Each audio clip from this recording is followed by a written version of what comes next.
Hello, everybody. Welcome to The Banished Zone featuring Bryn. And Chris. It's the show about flesh and blood, but cranky. It's the show about flesh and blood that's more than human. It's the show about flesh and blood with Evos. Yeah. Robots. Yes. So, hello, everybody. We are here back for our regularly scheduled episode. That's right, Bryn. We are hitting all of the marks that we're supposed to be hitting, and it's your second episode of the month. Isn't that fucking awesome for you? Welcome. Hello. Glad to be here. I can barely, Bryn, is it just me? I can't even see anything. What? There's like some kind of light that's shining on me. That's it's like, what's the word? It's really bright. It's really bright light. You couldn't remember the word bright. I was blinded. I don't think that's true. But yes, so let's not prevaricate about the bush. While in between episodes, last time we talked about Dusk I think it was actually the same day. We recorded, and then that night we saw this article. Was it? I think it was. Oh my god. We were like, the one time we decided to be a little timely and record an episode. Yeah, we got fucked. Mm-hmm. We got the Flesh and Pod experience. Yeah, we got the Flesh and Plot experience where # some free ads. Follow the free ads. We already talked about this. Yeah. We'll support anybody. We're not stingy or greedy. Because we're good people. Yeah, so Bright Lights was announced right after we recorded. On the 1st of August, 2023. Yeah, it was the day that episode came out. Yeah. So it was probably the day after we recorded. Yeah. Maybe the day after. So the point is that you probably know what we're talking about. Mm-hmm. Unless it's the only flesh and blood content that you are aware of, and you also don't check the Twitter or the website. And no one at your LGS was like, "Did you see the new set?" And you were like, "No, I'm waiting for the Banished Zone." Yeah, tell me about it. The new set was announced. It is a draftable mainline set set in the city of Metrics,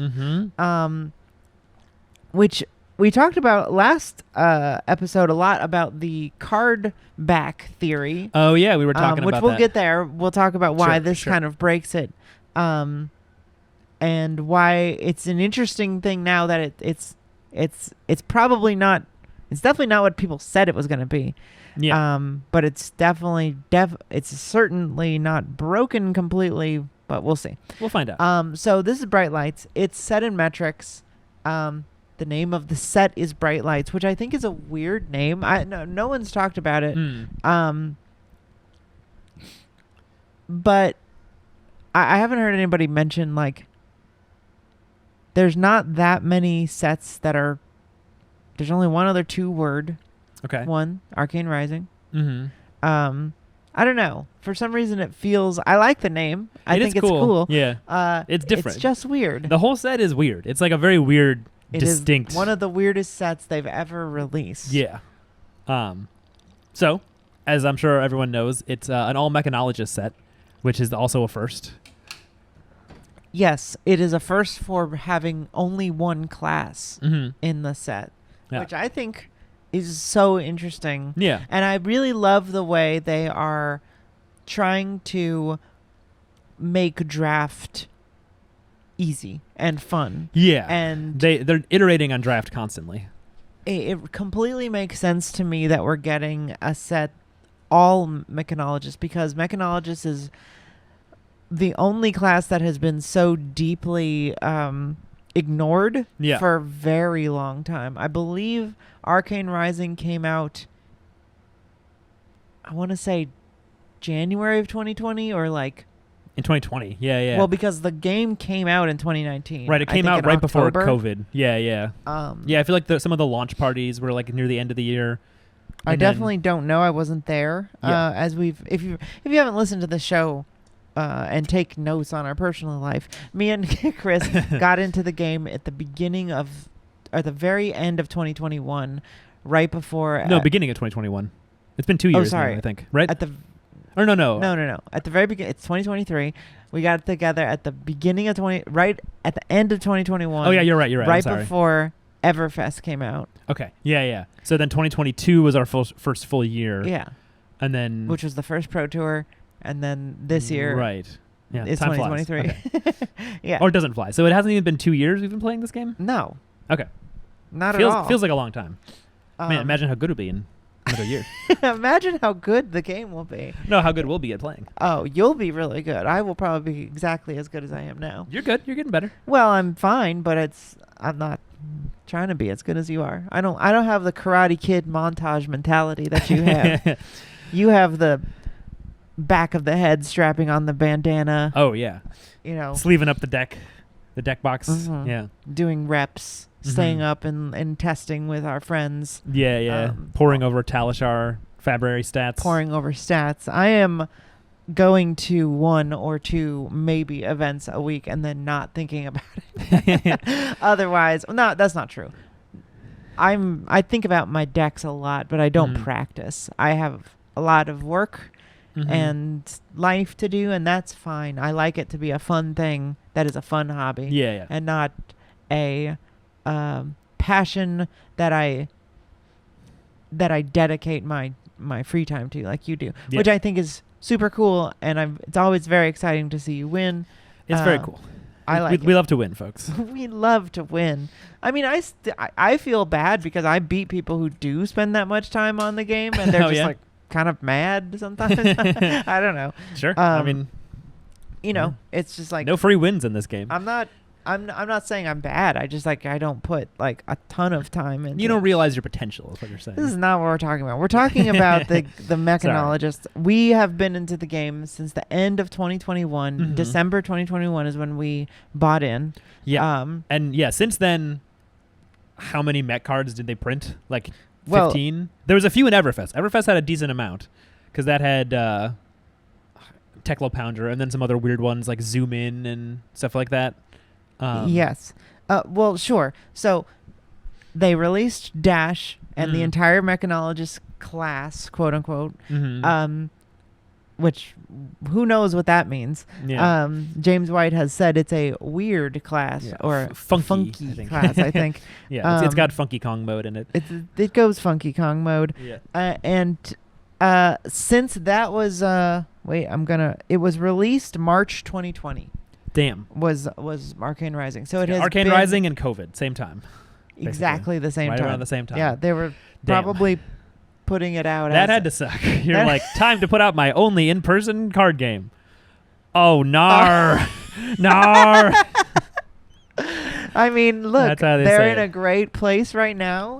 So, it can't be that big of a deal, but I'm sure at the time. I'm sure it was horrifying. It was like a nightmare. Yeah. And also, in some ways, you'd be like, who even cares about this? Like, because there's going to be people dying. Like, it's one of those things where you'd have to, like, on one hand, be like, your stomach is dropping, and you're like, my company and my dream is probably going to go up in smoke. And then you're also like, and really, who even cares? It's just a card game. Like, what? Right. What does it matter? I mean, in the grand scheme of things, it feels like, well, it's not just a card game. It's his whole life. I know. But it's just like. It was his whole, like, livelihood. I mean, and it's like the thing is at the time it was happening to everyone else. Sure. Yeah. So, whatever industry you were in, whoever you were. I mean, thank goodness that that's not what happened, and we all are now still playing it, and Fab actually, everyone had a bunch of downtime and money that they wanted to learn a new game, and for whatever reason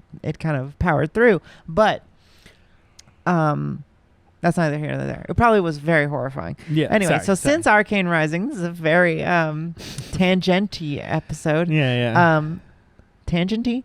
Tangerine Dream type Tangerine episode. Dream type episode. So Arcane Rising came out in the very beginning of March 2020, and then Mechanologist hasn't been a draftable class and has only got a smattering of expansion set cards since then, which means it's been 3 years. No. 2020, 2021, 2022, 2023. It's been like 3.5 years. That's pretty crazy. Since Mechanologist has been draftable. Also crazy that like from that amount of cards, like one of the smallest card pools, basically since Crucible of War, Dash has been like a solid B to B plus competitively viable hero. Yeah. Been winning events like since then. It's basically. a funky class. Yeah. And it's very strange. I don't know what that means. And we still don't really know what that means. Mm-hmm. But now all that will change. Mm-hmm. So it makes sense that their first set that only has one class is the class that they've been ignoring for 3 years. Sure. Imagine if it was all rune blades or like a whole ninja set or something. It's not fair to even say they've ignored mechanologists because there's been, we got the whole mechanoid. We got a lot of armor. Like, stuff comes out in every expansion set. We got the Hanabi Blaster. Like, big cards, big stuff happens. Like, Everfest had a ton of great mech stuff. Yeah. That seems hard to imagine even playing Dash without Everfest. Yeah, no pounder. Everfest really did change the game a lot. And it's like funny to look back because like around the time I feel like a lot of people were like, Everfest, yeah, how good of a set is it? People like, say that about everything, though. They kind of say that about every set. They say that everyone either says that this breaks a class or it has no impact on the meta or whatever. It does nothing, yeah. That's not true about anything, really. Yeah. Like, whatever. I don't know. Whatever. Yeah. But it is hard to imagine the game without Everfest. I mean, partially because we started as Everfest. It's our first set. Came out, but it wasn't our first draftable set, which was Uprising. Yeah. It's just the impact of it is all over. It's hard to understate. Yeah. Wildfire, Rain Razors, Swarming Gloomveil, Revel in Runeblood, Thunderquake, Macho Grande. Like, how many games have ended with a Macho Grande at the end of the game? Yeah, Swing Big. Yeah, so many card classes just like their staple like auto include type cards, which I guess they were like, maybe we don't want to constantly print auto includes because if you print 3 more sets with those, then it's just like, here's every deck to make that are really powerful and generic. Yeah. So it makes sense that finally when we get only mech. Yeah, they get a huge grab bag of let's stuff. get into what Bright Lights has to offer. Besides being set in metrics, we've got this new thing called an expansion slot. I've heard some people have some sort of negative or like worried takes, and I'm going to go ahead and say I don't understand. I don't really get what people are saying, and I'm not trying to say you're not making sense. I'm saying I literally don't get it. Maybe you can help me understand. But so the expansion slot is basically... So remember in Uprising when they introduced that cold foils would be put in the token slot? This is just the same thing. Yeah, everyone loved that. That you can draft the set and not have to like value draft a cold foil. And that was Fab 2.0 number 1. Yeah. There was a lot of changes. Yeah.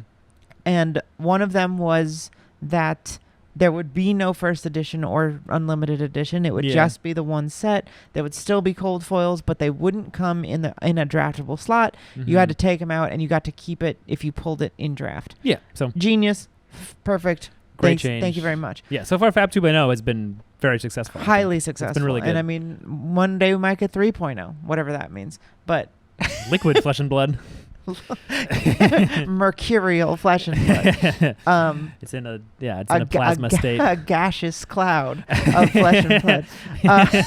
Just like opening like a little vial of mist, and it's like, all right, attack for 10, and my opponent's like, yeah, I'm dead.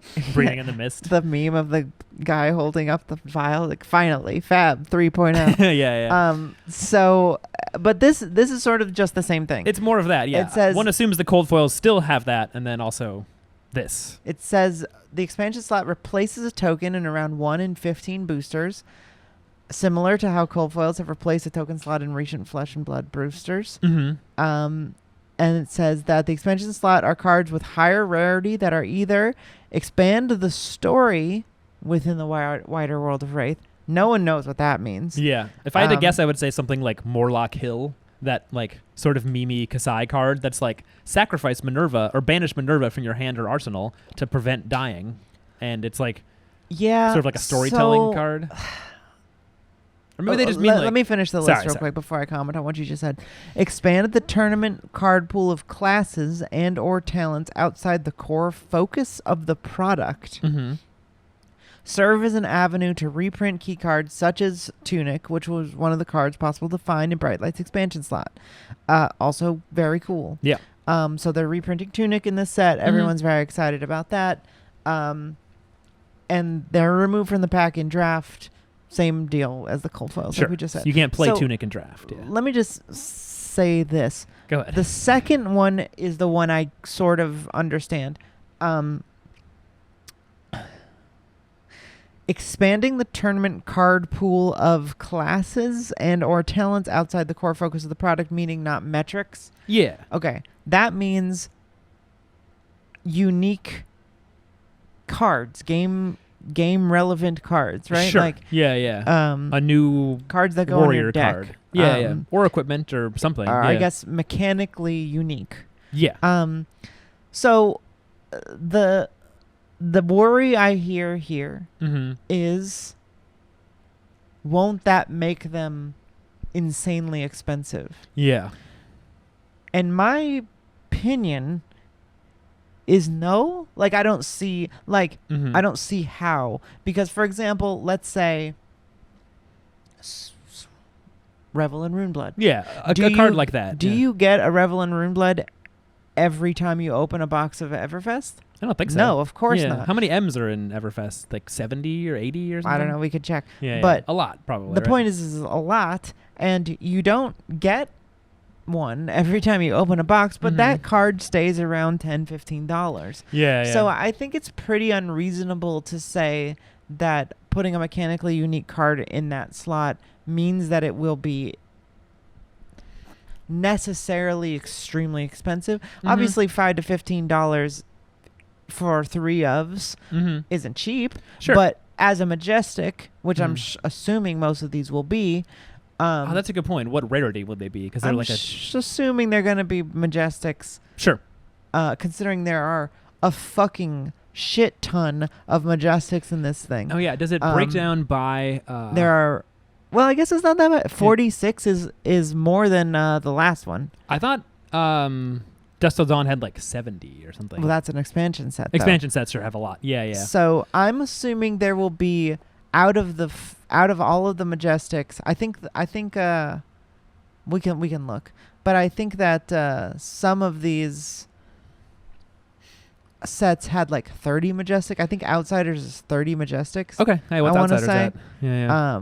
Let's go ahead and look at the product sheet. But Let's go to my the point tape. is that I would assume 5 to 10 out of those Majestics are going to be outside of the scope of the set. Yeah. This had I thought I was looking at it. Excuse me. 31 was all that. You're right. That's not that much. Had. Yeah, and Outsiders also had like a lower. Because what I was trying to think of is like, it said 1 in 15 packs, so like 1.5 per box, give or take, of these expansion slot cards. Outsiders was like, couldn't you open a box and get only like 3 to 5 Majestics, something like that? Not 3. It was like 5 to. It was like you were generally getting 6, 7. Yeah, okay. Sometimes that's right. 8. It was around 8. It was because in Uprising and before you were generally getting 8 to 10 a box, and they reduced that amount, and it still felt fine. There was less of them. You kind of got a lot. My sense is that it's gonna have even if 10 to 15, it will still have more mech M's than Outsiders has all M's. Yeah, So, I feel the same way. Like, it's probably going to be the expansion slot cards. Maybe there's like 10 or like 20 or something total, but like probably not that many. So it's like your odds of getting an expansion slot card are lower, but your odds of getting a specific card are higher because there's just like less of them to hit versus, like you said, a Majestic. Right, exactly. Where it's like in Dust Till Dawn, you can get so many Majestics, but mostly people want Warmongers. I'm going to guess that you're going to get. So it's 1 in 15 boosters, which means 1 a box almost certainly. Sure. Yeah. Most of the time it won't be a Tunic. Right. A lot of the times it will be one of these other cards. So at lower rarities.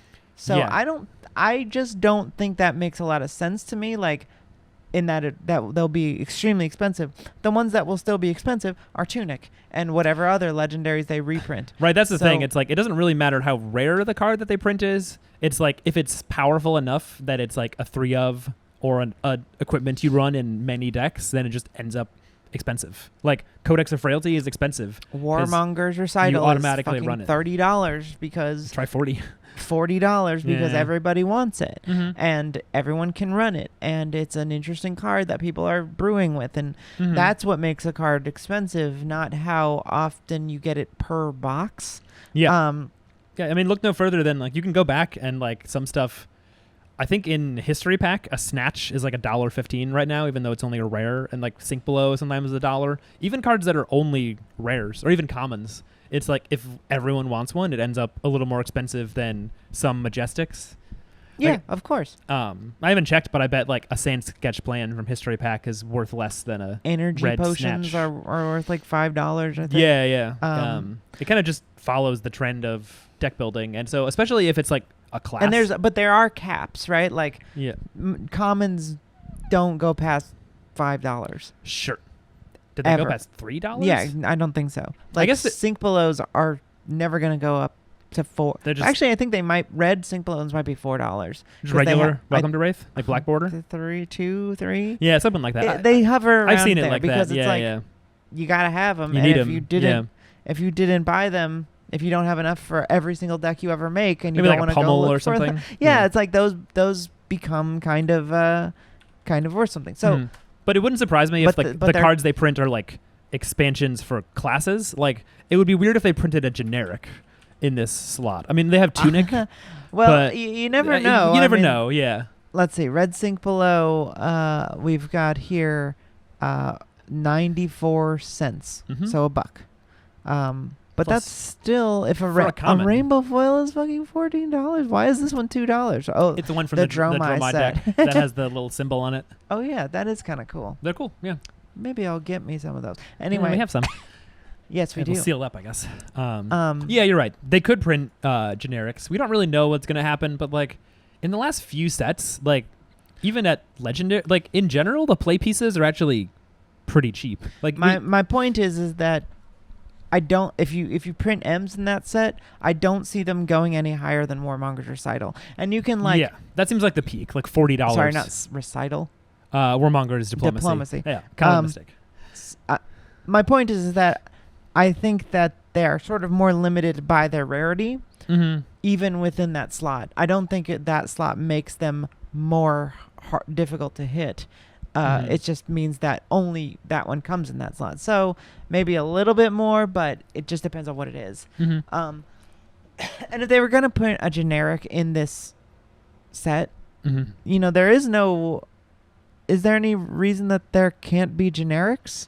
Well... Like, no one said every card in the set is mechanologist. They haven't said that. It feels implied, but maybe there's also generics. I don't see why. Boosting exists and it would be bad. But well, maybe you should have to worry about that in drafts. Like, yeah, totally. Maybe it would be insane if you didn't have to worry about that in draft like it sometimes I thought they said somewhere in the... Maybe I'm wrong. I feel like I'm basically just making it up. But well, we can look. I'm kind of basing it off Tales of Aria, where the generic quote-unquote are just elemental. I think it's reasonable to guess, but I don't think anybody has said there will be no non-mechanologist cards in the set. Sure.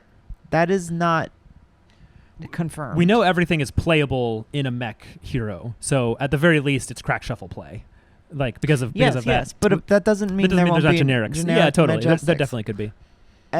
So that's another thing. So I would sort of imagine that if it's like, okay, a great new illusionist card, M, Majestic. Yeah. That card will, unless it is cracked and would be in any set higher than this, not going to be over $10 on the retail market. Anyway, so that's my opinion. I don't think you need to worry about that. The other really confusing things about this is that expand the story within the Wild World of Wraith feels like something else. Yeah, because it's. I don't think that they will be normal cards that you play and put in your deck. It seems like there's going to be some sort of weird story cards that do something else, unless they're going to reveal a new type of card the way Magic has with like the saga cards. Oh yeah, where it's like telling a story every turn that happens. Oh yeah, maybe like a very specifically like story focused card.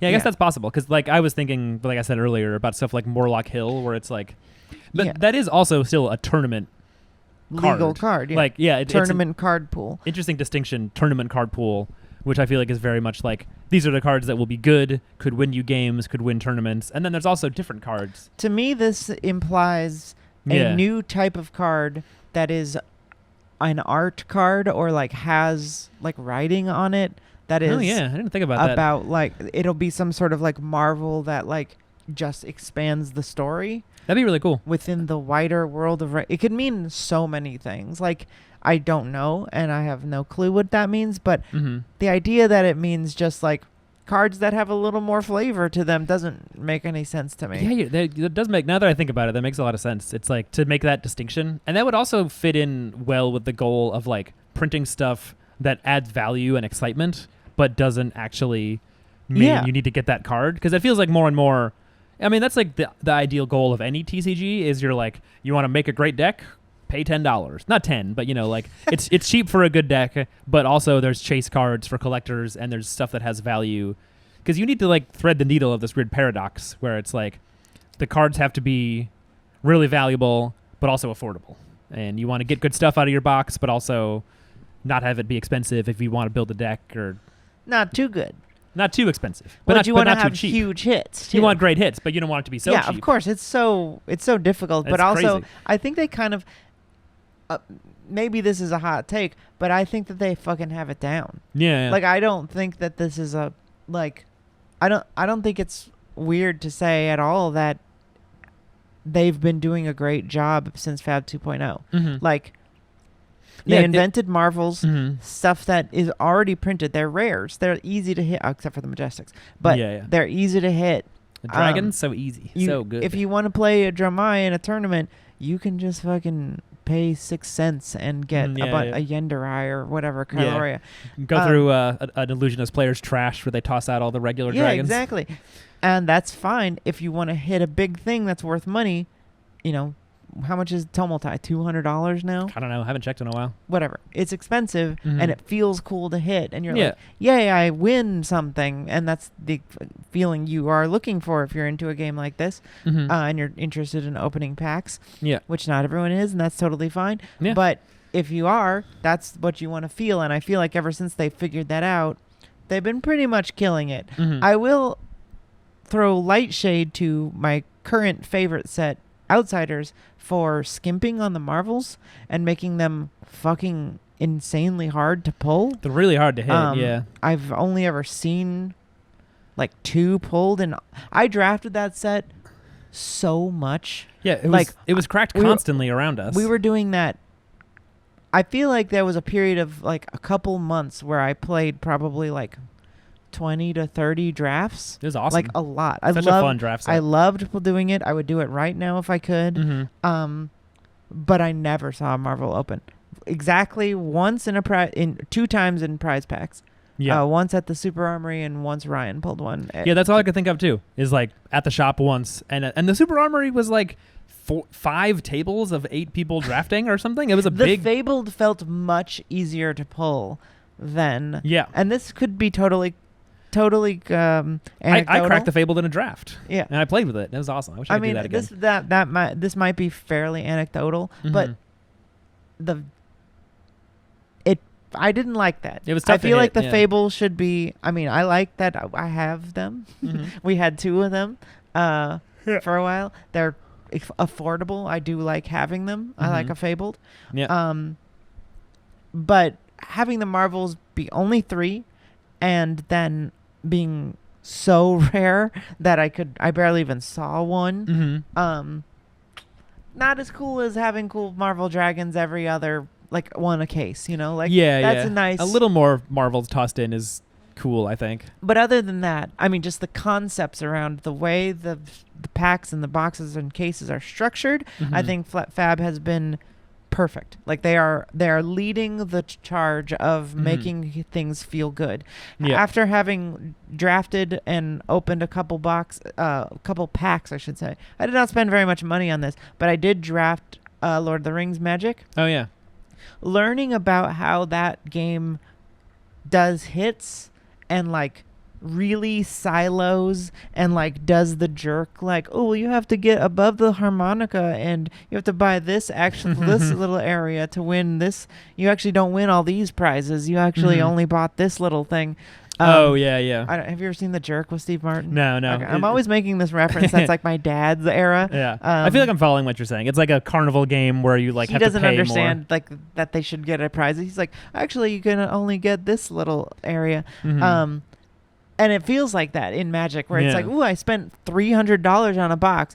Oh, I'm not even allowed to hit anything good. Yeah, you can't hit anything crazy. You're drafting. Fuck you. Yeah. You will get nothing. All of the cards cost $6. Draft packs. Yeah. Highest hit. And it's like, shut up. That's so stupid. It feels terrible. I mean, I don't know very much about many other card games besides Magic and Flesh and Blood. But from what I understand, they all sort of are kind of withering in the trail of Fab's beautiful wake. Yeah. I was seeing a tweet today that was someone was like, "Hey, if you're think Magic's too expensive, the winning deck at Pokemon Worlds costs $30. Come play." Yeah. No. Why would I fucking play Pokemon? I'm an adult. Yeah. And that's probably just because. No, I'm kidding. If you play Pokemon, I'm sure Pokemon's totally fun. Kidding. Yeah. I don't think it looks like a very good game to me, but yeah, hey, if you like Pokemon, have fun. Sure. Pokemon, I mean, it's like they're fun video games too. They're a little simple and they're for kids. I'm not a big fan of the video games either. But I think that they are doing. That's another thing about the Pokemon. After watching the TikToks, it's pretty hard to hit those big max guys. Oh yeah.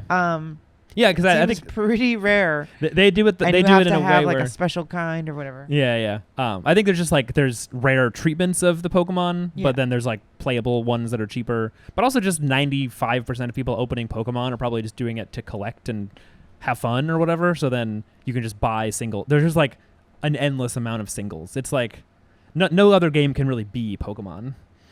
Because nothing else is like that IP. Right, of course. So anyway, my point is that Flesh and Blood has been the structure of rarity and availability of playable cards versus big hits and what hits are. I just think they are, as far as I can tell, I'm not a big fan of creepy anime things. I am some. I mean. Here's one I can think of that would be of any interest to me at all that I don't know about, which is One Piece.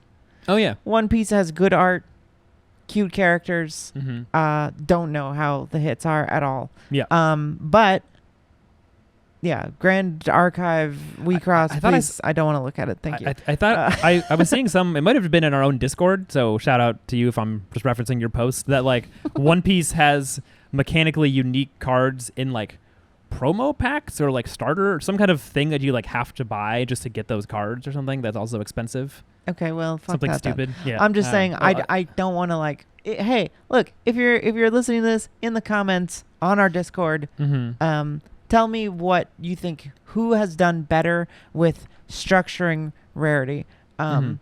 Because as far as I can tell, Fab is in a class all its own. Yeah. Anyway, so that's the expansion slot. That's another big deal. So let's get into the fucking cards. The cards look awesome. So this set has 250 cards. Let's just quickly compare that to Outsiders, which is only 239 cards. Oh, yeah.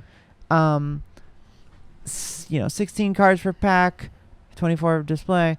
We've got one Fabled, which is, hey, very exciting. If Put a Steam counter on when you pitch. Oh, also I want to say this before we get into this. Another thing I've been hearing with the discourse around Bright Lights is that some people have a complaint that if you don't like mech, you won't be interested in this product. Yeah. To which I say, grow up.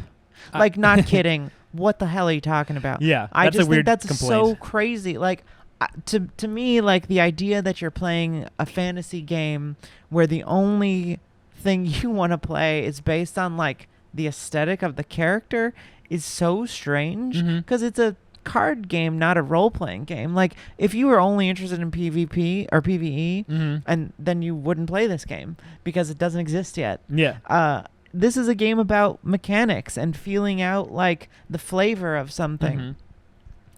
I think it's really weird to be like, I only play this and I will never play mech, especially because you don't know what that means. Yeah, like, there's new heroes in this set.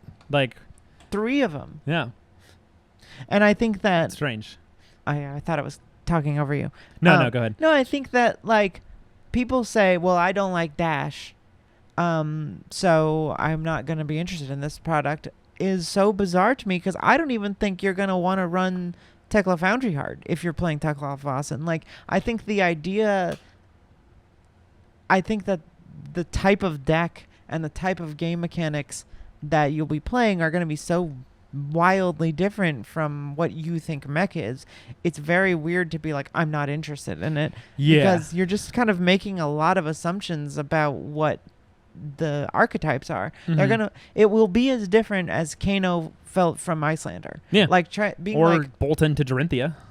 Yeah, or Bolton to Dorinthia. Or Lexi to Azalea. Like, there's really not that many. Every class has like wildly I mean, okay, like, for example, let's say this. Oldham and Bravo, not that different. The thing is, that's because they had to ban all the elemental stuff. Like, Bravo used to be cracked and different. It was like, he had an icy hammer. He had ice earth react. You mean Oldham? Oldham, yes, sorry. My mistake. Yeah, he was pretty different, but as they had to, like... And Lexi has, like, had sort of a similar fate, where it's like they've sometimes banned... Like, they banned Amulet of Ice. And I'll say this, most of the Rune Blades feel very similar. Yeah. I mean, like... Runeblade is closer than other classes that like have having made decks and played in real tournaments. I just played Vincent in a skirmish, which is Blitz, to be fair. But I played CC Viserai at the Calling. I played CC Briar at Pro Quest, I think. Oh yeah. So I like playing Runeblade. I'm a Runeblade player sometimes. They feel fairly similar. There's a lot of similar puzzles, especially because of Rosetta. Vincent is a little different. Vincent is pretty unique with the life management and like making unblockable arcane damage. Yeah, it's a little taller. It's a little different. It feels pretty different, but I kind of get that. Like the core elements are there. Yeah, feel the same, but mostly a lot of the classes, character to character, the archetype is so different. It feels like a completely different thing. Like, just a whole new way to play. To be like, I don't like Wizard, to me just feels like, well, you haven't played either then. Yeah. Like, I feel I don't trust you. Like, I don't think you've actually played it, and you're not giving things a chance. And what kind of way is that to live your life? Like, be a little more open-minded. This is a, even if you're like, I hate steampunk, like, well, this is like cyberpunk mechs. Like, it's totally different. It's also in the same world as everything else, so it's like clearly going to be connected to, the Demonastery and Solana, and it's like in the same physical realm. So and then who knows who's visiting? There's the pits might be visiting. Yeah, we also don't know that the third person isn't visiting, like the way Katsu and Benji were in Outsiders. Mechanologist Benji, unblockable boost. I just think that this is such a weird sort of behavior. The game's great. Give it a chance. And it's like, I'm not saying buy 6 cases. Maybe you should calm down on buying so many boxes. But I do think, like, you will probably have fun looking at these cards, collecting these cards, if you just be a little open-minded about your aesthetic preferences and what you think the archetypes are, because these are going to be very different than what you think Dash is. Like, there's going to be a big, tall, unga bunga swing type of guy probably. There's going to be weird pokey guys. Doesn't the set have 30 items? There's going to be a million different items. Who knows? Yeah. So I've definitely seen, like, there was this kind of... It's way too early to say. Yeah. I've seen this kind of, like, criticism, or also sort of concern for this set. And then before it, also Dust Till Dawn, where people were like, well, this set is mainly... It's an expansion set, but it's mostly for, Light Warrior, Light Illusionist, Shadow Brute, Shadow Runeblade. Yeah. Is that bad for people who like other classes? And it seems to have been fine. Dust Till Dawn pre-releases, I think they had the most players at It was like the biggest pre-releases. I feel like sometimes me personally, I'm a little too like defending of Flesh and Blood and LSS, and I'll give this one criticism that I've heard a little bit of solidness or some backing. Yeah. Which is Dust Till Dawn having what I think is fairly called draft chaff in the box is weird. And I think I understand why. Because like Brian was saying, like, well, this is for like, we want people to make cubes and we want people to like do other stuff. You should have said that. Like, you should have put that in the promotion. Like, you should have said, like, that's true. These cards can be used for these things, and you can buy this if you're interested in these things. It's good for commoner. It's good for if you don't necessarily, like, you can't afford. I mean, like, some of these cards, like, the equipment is, like, pretty runnable if you don't have the money for the legendaries. Right, and I think it's fine to make. I think Dust Till Dawn is a great set, and I like opening it, and I think it's got really cool cards in it. I think it has great cards. Yeah, it has great heroes too. Extremely impactful into the meta. Yeah, exactly. Yeah, Vincent is cool, but very cool. Yeah, but trying to say that, like, well, we hoped you'd figure that out when it came to like some of these commons. It's like, I think you could have put that in some of the messaging. I think if there's anything I've consistently been critical of LSS for, it's like, and they've definitely gotten better. They're definitely getting a lot better, but their messaging and marketing is a little basic, and sometimes some of their more interesting or like adventurous ideas get ignored or missed by even people who are already fans of the game, and I think that's not great. Yeah, and I think it just has an issue that, like, in general, expansion sets feel less exciting in this game, and it almost feels like they've already run their course to some degree, because it's like, for some people, like back in the day, Crucible of War, people were like, this is the coolest set, because Crucible of War gave like every single class some majestic equipment. It gave classes new weapons. It gave you new heroes. It like expanded. Like, I feel like back then when the game was new, being like, here's something for all 8 classes in the game was cool. And at this point, it kind of feels like to actually do it and be like, serve every class, you're either giving like every class a really powerful card or everyone little like sprinkles that aren't that helpful. And then people complain because they're like, oh, and then you can't draft it. All we got was and to be fair, there's bright lights, and then the set after that is also draftable. So they may already be sort of moving towards like the expansion slot being where they expand, and they kind of just bounce from region to region. And one thing I think that, that would be so sick. One thing I think that like Brian has said is that like they want, and James, but more so Brian has like hammered on, is like they're always being flexible. Like they always want to be nimble and like serve what needs to be served. And that feels maybe like a Brian thing. Like in my head canon of how it's been working, James had a 10-year plan of what was going to come out. It sure seems like it. And Brian is like, okay, that's awesome story-wise, and we should do all those things, but maybe we should be a little flexible on when we move stuff, what we add, and like actually look at the market and say, what do people actually want, and what do they need? What do we look at the tournament structure? And I think James is smart enough to be like, yeah, we should definitely do that. And I mean, I'm not saying that's how, I don't know anything. I'm not saying that's how the my best friend Brian told me. I'm not saying that's how the conversation went, but I kind of have a sense that the company is learning to move with what its challenges are, which is a great sign. And I mean, they're starting to have to adapt, where it's like it's getting bigger and bigger and has more and more of a fan base, so there's like more sort of stuff to keep spinning and more people to satisfy, and more they're gonna need to figure out, like, if the game grows at the rate it's growing, they're gonna need to figure out like a master set, like doing Magic style like core sets where they reprint stuff for new players even more intensely than History Pack, and like like maybe like some kind of draftable master set, because that's the biggest criticism I hear of History Pack is it's like, well, it reprints the cards, but then it's kind of But no one opens you it. just crack it if you're a shop or you want to gamble, so people don't open it enough. So then some of those cards stay expensive. Right. And all these problems, they have 30 years of Magic to look at and be like, here's what not to do. Yeah. So of course they're doing it a little better. Mhm. But I mean, putting Tunic in this set is like it's a massive step, because just putting it in an expansion set, Crown of Providence, that is, like the other like super expensive staple, it's like $60 now. The price to get one is like a third of what it was before. Like, I don't know if it was still $180 before it came out, but it was definitely it was like $160. It was not a cheap card to get, and so it feels way better. I was really surprised. I think even said on this show that they wouldn't reprint Crown of Providence, because I was like, why would they do that? It felt came out. Like it just came out, but I guess they felt like it was so. Like, if you don't have your own legendary headpiece, you just wear Crown of Providence. It's as simple as that. And even if you do, you have it in the sideboard for certain matchups almost all the time. Sure. And it's just like it immediately became. And Brendan from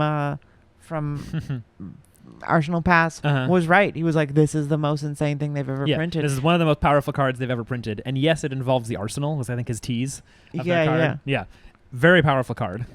It's a incredibly and good, powerful. It's a great card. Yeah. So yeah, I'm glad that they're making that more available, because it does suck to have to buy a $200 card to play any deck. Yeah. Like and I get why Tunic. I feel like I've softened on it being that expensive, because it's like there's so many decks that don't even have it in their sideboard that are like running it, like Dromai.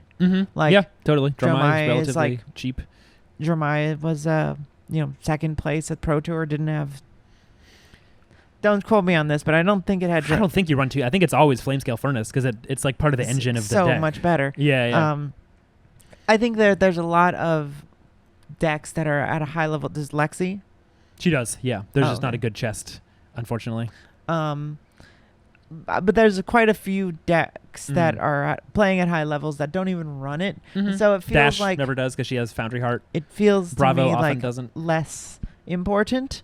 But Crown of Providence, you can't really argue. It's just like you gotta buy a $200 card or fuck you. Because I'm pretty sure there so was it's like great that it's $60. Yeah, it's awesome. And there was a Battle Hardened. I think it was in Europe somewhere. I don't remember where like it was won by a Bravo, and he didn't own a Tunic, so he was just like, I'll just run Tectonic Plating and AB1 against Icelander and race them, and he beat Icelanders in the top 8. But I'm pretty sure he still had a Crown of Providence. You still need that. You gotta have that. But yeah, Tech Plating or Foundry Heart. It's like they're in a weird spot where it's like they don't really want to power creep Tunic for each class. Like I feel like we kind of saw that with Redback Shroud, where it was like, oh, kind of cool. It's part of the silver mechanic, and it lets you gain a resource for a reaction sometimes. But I think people were mostly like, well, Tunic will probably pay for reaction more often than this will, so I should just run Tunic, and then it just kind of becomes the default.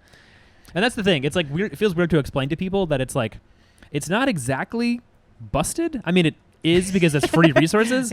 But in a lot of decks, you're not That's like how they want the game to work. You're not like, I need Tunic or I can't play my deck. It's just like, you got to run a chest. There's nothing better. So run Tunic, especially in CC, because the game goes long. Or like in IRA, like I remember like early on in CC it can be worth like 10 value, 12. Yeah. Every time you like play an Art of War with like a Tunic counter or a 3 of a kind. High, actually. Yeah, I don't know. I mean, in like decks like Fi, it was like it can be worth a card. Basically, if you don't have to pitch to play Art of War, so you have another. Oh no, I mean throughout the game, like you can get 10 whole game. Resources. Oh, 10 resources. If you're a really long game. Fatigue Oldham. That goes 30 turns easily. For sure. Yeah.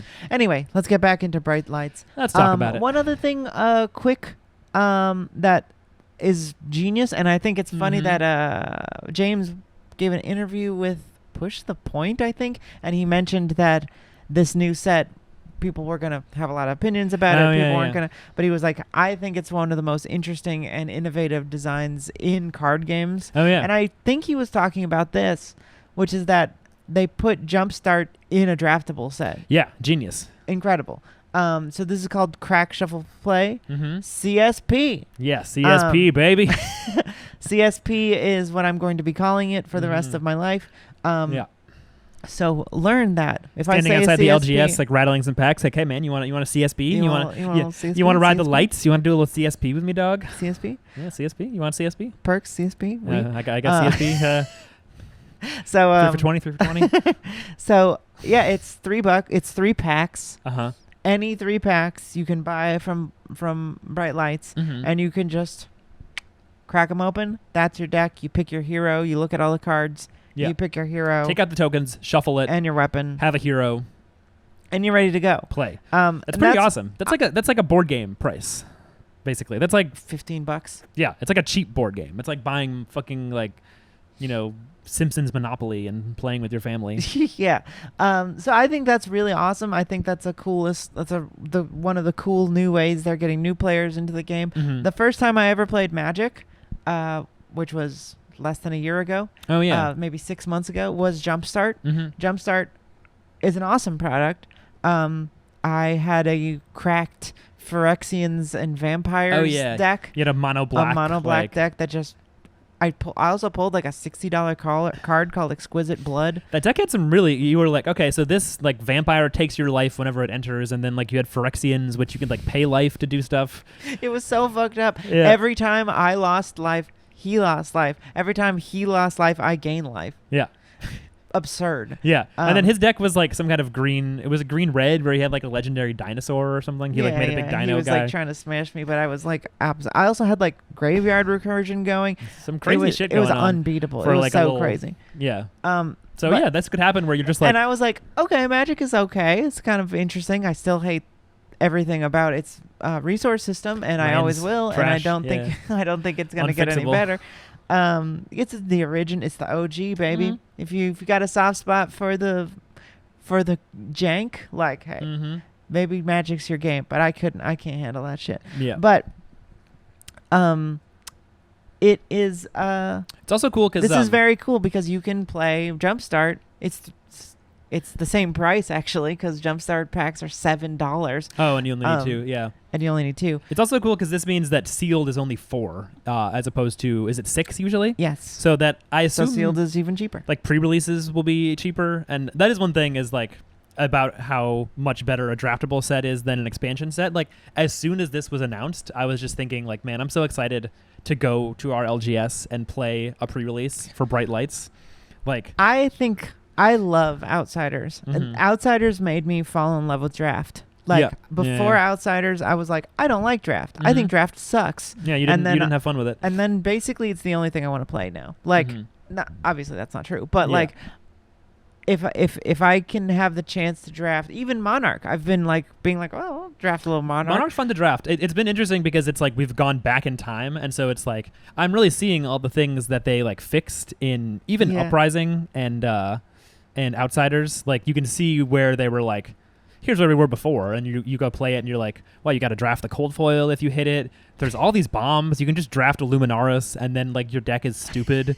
Or you can draft a Dread Scythe and then suddenly you have a fatigue unblockable arcane deck. It's like there's a lot of weird sort of janky like, oh yeah, like you didn't quite realize this would happen when you created it. They're figuring it out. You figured it out and you change it. And so it's like I have a lot of faith that like every draft set will like tweak something that was a complaint and keep getting more interesting. Because this one fixes every complaint people had about Uprising, where it's like once you're in a lane, you're in that lane. You can't. You mean Outsiders?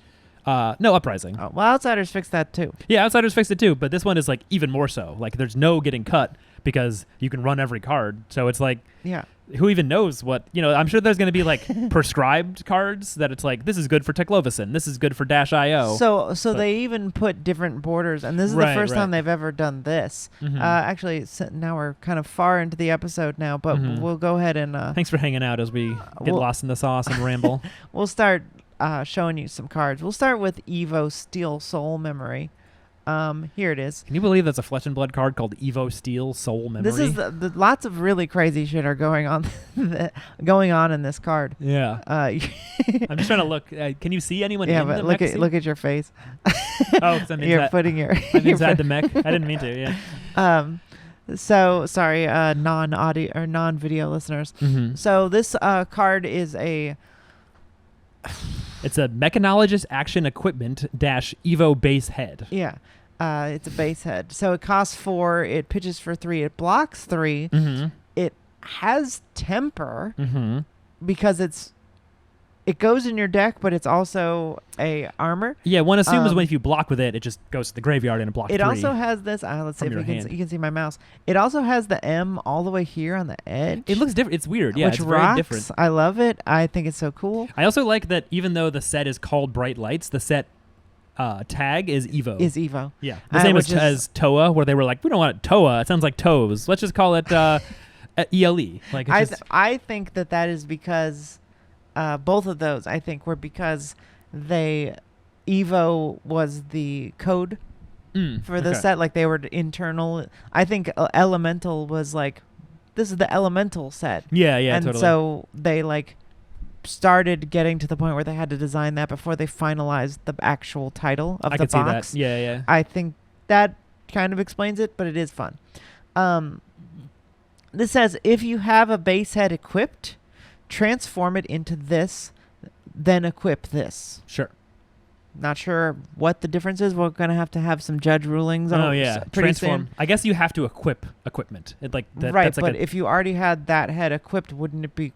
I guess it unequips when it transforms. It transforms and then how many layers is that? It's gonna be a whole fucking thing. Yeah. And then so it says when this transforms from or into an Evo with a different name, your hero gets +1 intellect until end of turn, and then censored. And it's much ado has been made about this. Someone in my Discord pointed this out to me. I think Fancy, also known as Burno Badman or Ham Sanson. I think it was him. Sorry if it was someone else. But he pointed out that this card, if you look at its actual name in its the file link, name, the file name is Evo 2026 censored. So which I hadn't thought about before. It feels so fun that it's like when I first saw this, I was like, "Are we gonna have to do barcode read a barcode?" Yeah. I don't know what the fuck is going on, but I think it's just censored. Yeah. So and it feels fun that it's sort of like you can go into the file source a little bit and like poke around in the computer and like find out secrets, because this is like the computery cyber set. It feels kind of like as part of the theming. Yeah, it's fun. Cool. This is probably some sort of keyword that they don't want us to know about yet. We know crank is a keyword. I don't think that this has to do with crank. You're probably My right. sense is that crank is probably the item one. That the blue is about the Evos, the blue border here. Yeah, I think you're Evos, right. And then the next one, this is whatever the hell this is. But this does have Evos mentioned too, but it's also a different archetype. Maybe they're just blue if they are or different border. Evos themselves, like their playable armor. Yeah, we don't know how many borders they're going to be. Some people are assuming 3 because 3 heroes. Sure, but there could be way more. Yeah, they said there's 3 heroes, right? Like, is that confirmed? They did say there's 3 heroes. Okay, cool. So we know it's that's in the dang Tech Lavison thing. Oh, sorry. Ignore this. Don't look. Don't look at it. It's fine. So this is wrong. So this is another card we've seen now. It costs 6. It hits for 6. It blocks 3. It's a red, and it says if you have 1 or more Evos equipped, which I assume this is an Evo. It's an Evo base head. It's an Evo base head, but does that mean it's an Evo? I think so. It says because Evo it says it when it transforms from or into an Evo. Yeah. So it's like if you can keep on adding new heads, then it's not sure how this is going to work exactly. It's going to be weird. But this is why I think you won't run Foundry Heart. I agree. Yeah, because if you're this guy who can run Evos or anybody who can run Evos, you're going to need the base chest. Yeah, which is right here. Yeah, base chest. Teklo base chest. Mechanologist equipment base chest. Oh yeah, so this is the one that like I assume will be draftable. The Teklo base chest that blocks 1, and there's also the token one. So there's the token one, which is called the Proto base arms and chest, which does literally nothing, but you can just have them. Their tokens. It just sits there. Yeah. It is weird that the other ones block 1 because once you've blocked with it, they have blade break. So once you block, it's gone. You're not you turning into an Evo. So I guess it's like if you're the one that doesn't play Evos, you just run these for the blade break 1. Right, but you still have to draft it. So you got to draft it. Yeah. So how highly drafted will they be? That's sort of crazy for draft because you need every single one. So you'd have to draft all 4 equipments. So to even become a big robot. So it's probably really hard to pull off and draft. Right. But you start. Oh, you're saying to transform all of your. Yeah, that's interesting. I guess you can transform we've only seen the head. So who knows what the. Oh, gosh. You know what I'm saying? What are the rest going to do? There's probably a majestic chest that you can become. Totally, yeah. I wonder if do you think it'll still follow the sort of like basic rules of equipment where like legs are action points, arms are kind of damage, chest is resources, and head we know is intellect, so that's kind of affects the deck. I do think that. Yeah, it's pretty cool. What does heads usually do? It's usually like drawing cards or involving the deck or cards in some way. Right. Crown of Providence, like you cycle. What do you call it? Hand fixes. Yeah, it affects the hand. I guess, yeah. For Ranger. Evenfold is like banish a card and draw a card. Yeah. For Ranger, it like gives you a second arsenal slot, so it lets you have more cards stored. Or Azalea, you like do shit where you flip your arsenal or opt or whatever.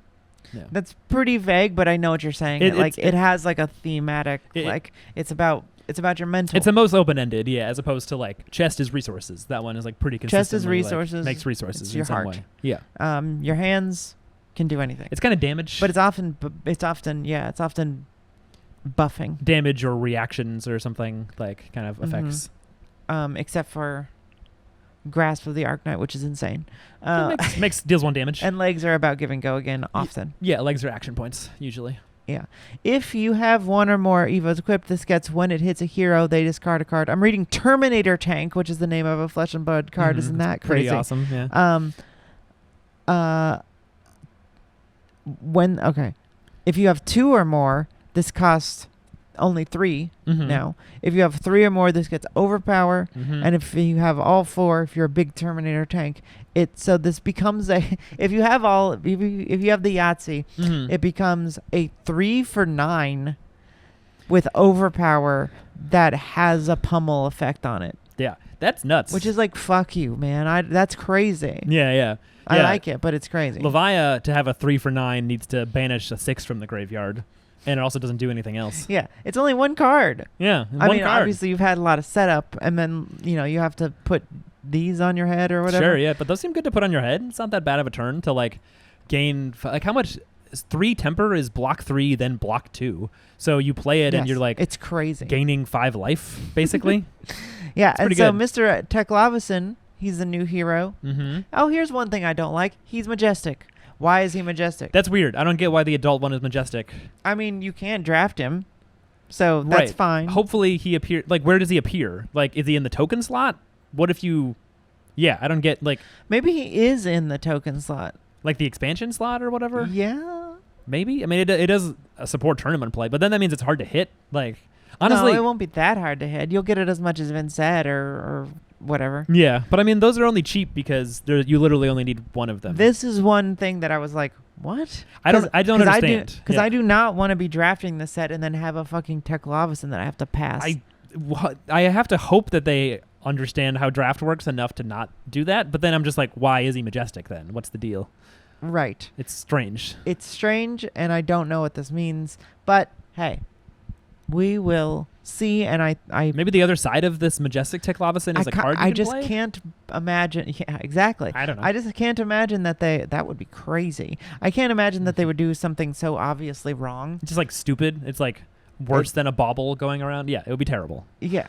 It's literally unplayable in your deck. I think it's got to be in the expansion slot. I guess so. Yeah. Whatever. But it's weird. I don't know. But he says, him and his young flake version of himself, says you may play Evos from your banished zone. Okay. So if you boost your amazing soul memory card away, you can just play it. Once per turn, instant for 3. Sorry. You may play your next Evo this turn as though it were an instant. When you do, draw a card. I gotta say, that's a crazy hero effect. It seems an instant nuts. that gains you, lets you play things as an instant and draw a card? You can play it from your banish zone as an instant. Yeah.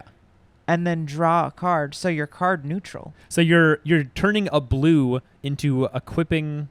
Well, you still have to pay for the Evo. Like the oh yeah, it does cost soul 4. memory costs 3. So this is 4. like 4. Yeah. So it's like you pay 3. It's expensive. And then the next one, if you have another 4 resources. So if you have 3 blues, you can pitch them all, play that from your banished as an instant and draw a card, and then you got 2 floating. So already we're looking at like a weird like wizard guardian hybrid of mech. Yeah, if you're saying, oh, I don't like mech, and you look at this card and you don't understand how insanely different it already is from Dash, then I don't know what to tell you. You got to really think about this game a little differently. This looks crazy. Like, but this is such a cool hero. I'm so excited to play Young Flake. I think that this looks really cool. I don't really know what it means. Yeah, I'm curious because the obvious thing is like, oh yeah, from Banish Zone because you boosted them away. But maybe there's other ways to get stuff in your Banish Zone as Teklavison. I mean, it's a whole new archetype, so I can't imagine it's just boosting, especially when your deck is going to want a lot of blues, and I don't know. It's going to be cool. It seems very cool. So that is all the cards except for Tunic, which Philip has put on the spoiler revealed cards. Hey, we know it's there. Because we know it's there. But that is all of the Bright Lights cards. Let's see. Is there anything else to mention? We know there's a new version of Dash called Dash IO, which is exciting, interesting. And they've sort of went over like the basic archetypes where there's going to be like a hero based around Evos, which is clearly Teklavison. There's going to be a hero based around items, and then a hero based around boosting. Right. So maybe the new Dash is still boosting, or maybe she's items and there's another boost hero. I feel like Dash is probably going to boost because that's just kind of her identity at this point. Maybe. She looks pretty different. She's got a weird different gun, yeah. There's a new crank mechanic. Oh, yeah, makes items more playable than ever. So I think you had the theory that you're like cranking up the Steam counters. Well, because crankshaft in the dang the regular card crankshaft, which is already out. What is it? It's from Dynasty. Crankshaft says when crankshaft is banished to pay a boost cost, put a Steam counter on a hyperdriver you control. Maybe it's just if it's banished for boost, you can, and it's like doesn't have to be hyperdriver. My assumption would be there's crank keywords that keep your items around longer. Yeah. To put more counters on them. And maybe see, I think this would make sense now that the wheels are turning in my head. Now that you're finally awake. Thanks for showing up. There's probably I'm just thinking like I think it would make sense based on the way that they have done heroes like Arachne and Uzuri, where there's like contract and stealth, and you can combine them, but they don't super synergize, versus stuff like Oldhim, Lexi. Like I feel like they run into issues sometimes where it's like class cards are just playable by everyone in that class, and if they're too useful, then someone can just run like a ton of different. Like Lexi just has access to so many arrows that are great in her deck, that are good to run, because they're also good in Azalea, but they're like there's no thing keeping them from being run in Lexi. So I feel like going forward they're gonna try to like silo design more.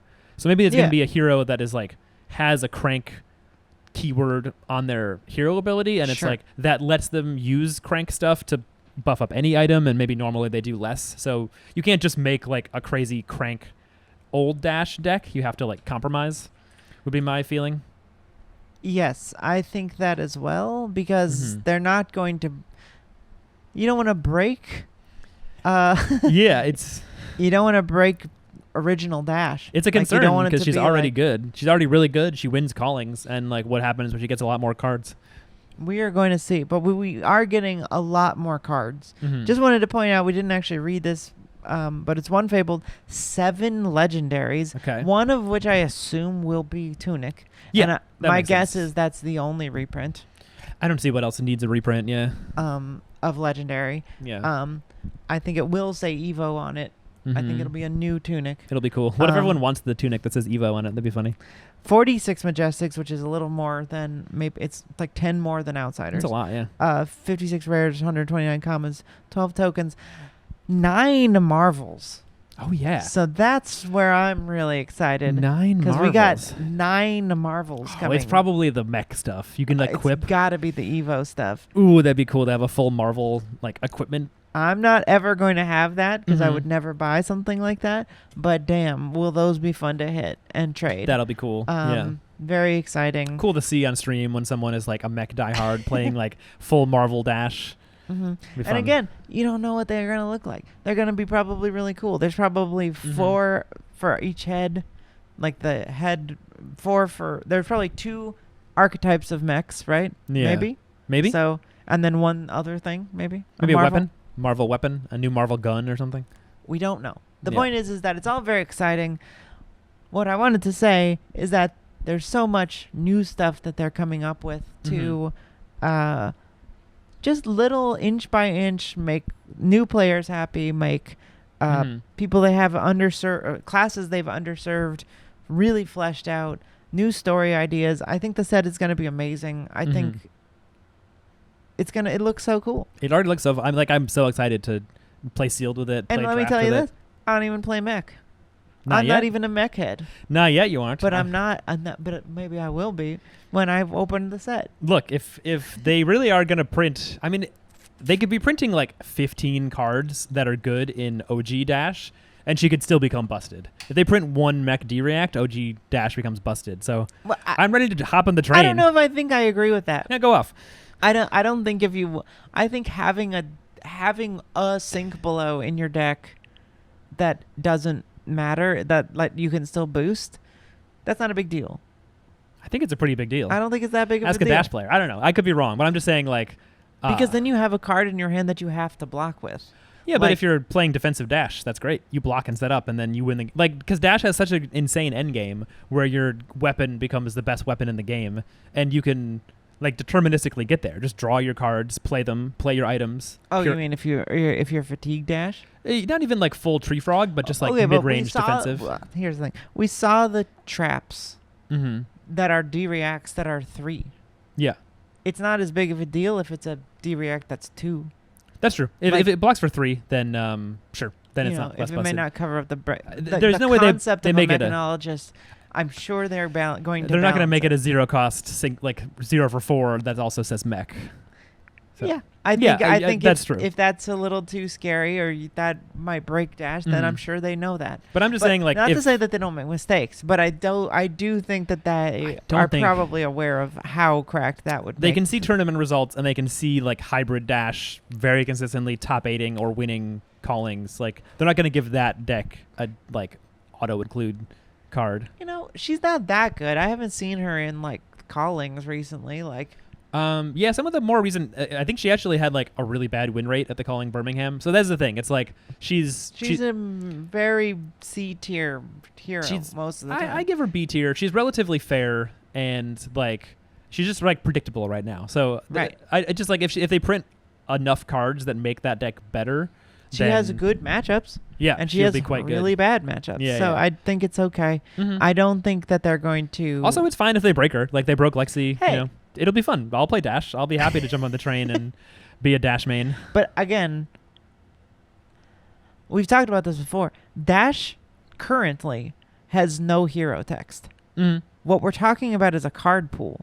My sense is that no matter what all 3 of these new heroes say, if they're all mech, which I'm assuming they have to be, because how else would it? Yeah. How else could you play all the cards? I said earlier in the show that we don't know if someone's visiting. I guess that's probably impossible unless they become a mech.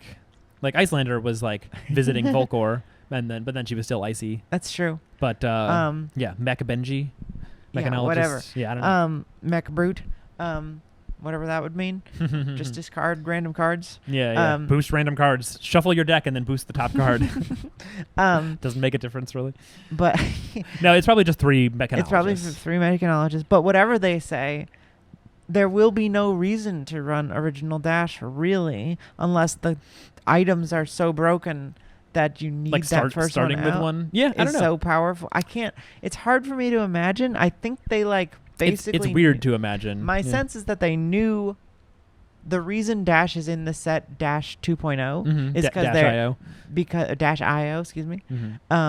My sense is that they just wanted to put Dash in, but they had to give her a new hero text because she wasn't a real hero before. What they needed to do was introduce the mechanologist class, but knew any sort of like other hero texts would be way too power crept at the time. Would be way too powerful. Oh, you mean back in Arc? They were like, mech is going to be crazy, so we can't do the full juice now. I can see that. Yeah, it's going to be weird because it's like they haven't done that really before. Like I remember before Outsiders was coming out, people were like, we know Azalea is in this set. Does that mean that it'll be like the same Azalea. Like people were wondering, are they just going to print like a star of the show type treatment and be like, we fucked up. She's a really bad hero. Same with Levia. They were like, the heroes that are bad. I remember this. Do they just try again and be like, here's a revamped hero text? And for Azalea, they were just like, here's a free equipment slot. Here's incredibly pushed cards. Here's Codex of Frailty. Have fun. Now you're a real deck. And so it would be weird if they tried to leave old Dash in the dust. So I don't think so, because I think that old Dash will be playable. Mm-hmm. Like you can still play all the same cards, but I think whatever they write on Dash.io is going to be more powerful. Okay. Like interesting. Basically impossible to not be, because Dash's hero text is blank for the entirety of the game after the first turn. Sure. So free item's pretty good though. I'm not saying it's bad, but it's also like not what I think. I just can't imagine Dash.io not being like the obvious better version. Yeah, we'll see. I mean, I could see it. Because power creep is the thing. Because even if you need ignore the hero text, like, I don't know, maybe it would be too hard to get out, to get out pistol plan if you're not starting with if you're IO. It makes it slower, but yeah, I'm really curious. It's like, I think the ideal would be that they're like both playable in different ways, but it could very easily be. That's like a common refrain in card games is they print a new card and it's like, oh wow, here's really what strong. I think. I think the reason that one of them is Dash is because Dash has fans. And if the card itself was like, if the hero itself was like never, people would riot. Like sure. If they just like were like, you would never need to play Dash again, then people would be mad because they love Dash. So they made her, it's Dash again, but she has new hero text because it's not going to work with just starting with the item. I don't know yet. We'll see. Yeah, I'm very excited to see. We don't know her hero text. We don't know anybody besides Tech Levison's hero text, who's crazy. Crazy effect, yeah.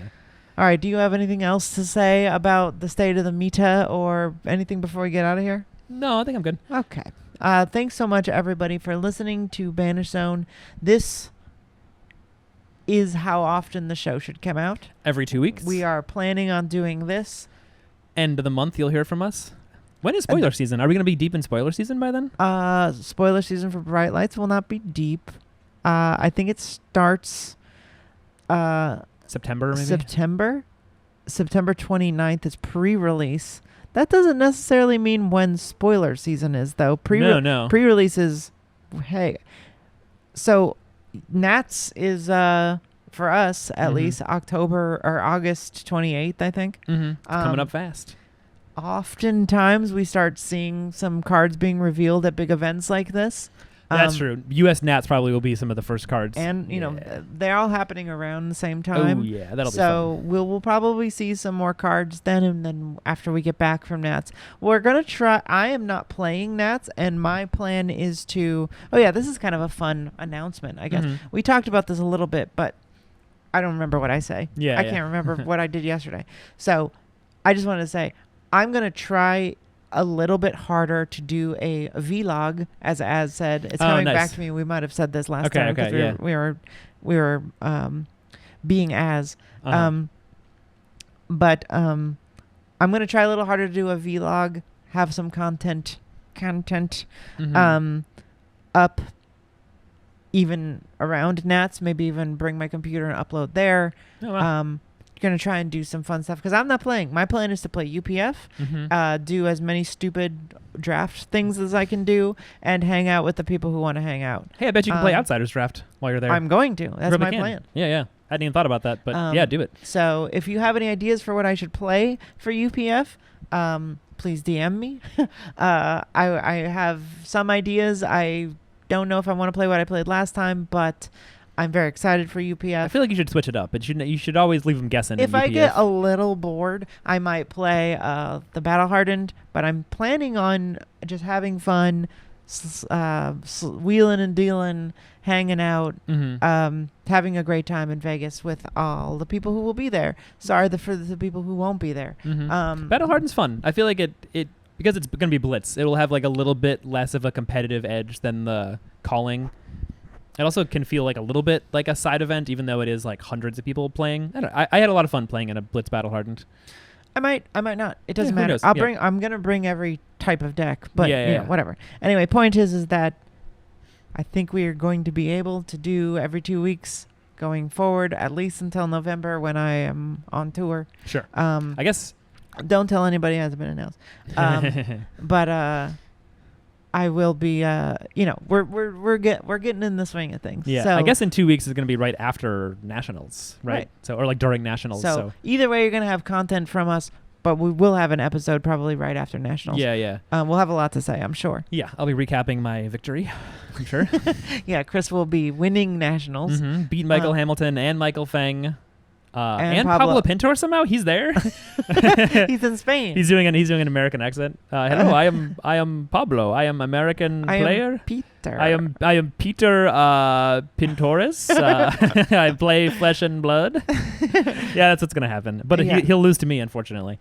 That's unfortunate for him. Yeah. All of that rusing just to lose to Chris Young. Anyway, thank you so much for watching the show.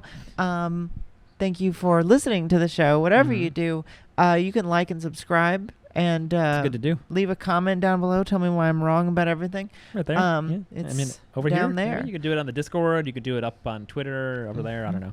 Yeah. Follow us on Twitter. I'm at Banish Zone. Chris is at Blue Plunder Run. I always want to say Patreon because it's one of my other podcasts, or all of my other podcasts. But we don't have that. So. Not Patreon. What was the other thing I was going to say? I don't know. See you at Nets? No, I was going to say hang out with us in the Discord. The Discord is a good thing. Yep. Okay. Thanks for being here. Until next time, you are banished. You're banished.